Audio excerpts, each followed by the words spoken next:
ওনার life টাইমে শেষ ইয়ার্সগুলি আমাকে অনেক জিজ্ঞেস করতো অনেকে যে আপনার উনি কেন একা, বলতো যে ইন্টারভিউতে বলতো যে উনি অনেক একা একা ফিল করেন।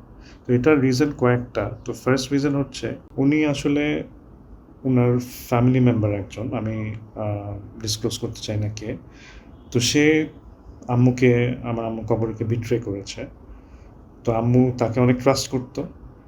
তো এই বিট্রেয়ালটা উনি আসলে টোটালি ওভারকাম করতে পারেনি। আর আম্মু মারা যাওয়ার পর এই ইন্ডিভিজুয়াল যার কথা বলছি, সে আর বাংলাদেশেও আসেনি, কারণ সে জানে সে গিলটি। তো ওরকমভাবে আমরা ওই লিগ্যাল মেজার্স নিয়েছি।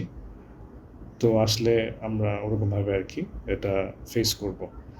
আর এটা ছাড়া আপনার অনেকে জানেন যে আপনার মিডিয়াতে অনেকবার এসেছিল যে একটা সিন্ডিকেট উনার বাসা দখল করতে চাচ্ছিল।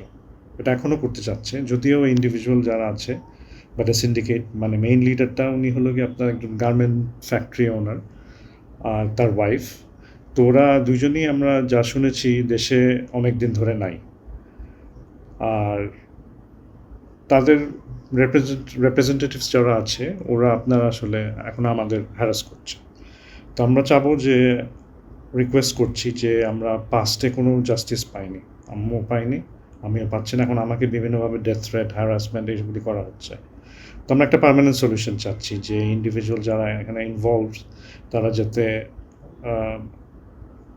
জাস্টিস মানে আমরা যাতে পাই, আর যাতে লফুলি যাতে ওদেরকে নিয়ে আসা হয় ইয়াতে। তো আমরা জাস্ট অথরিটিসকে জাস্ট রিকোয়েস্ট করবো যাতে এই জাস্টিস যাতে আমরা পাই, জাস্টিস ফর কবরী, যে উনি যেটা ওনার লাইফ টাইমে পাননি।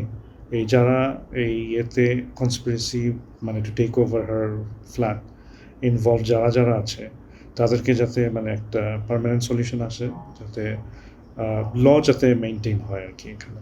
এটাই আমার মানে রিকোয়েস্ট।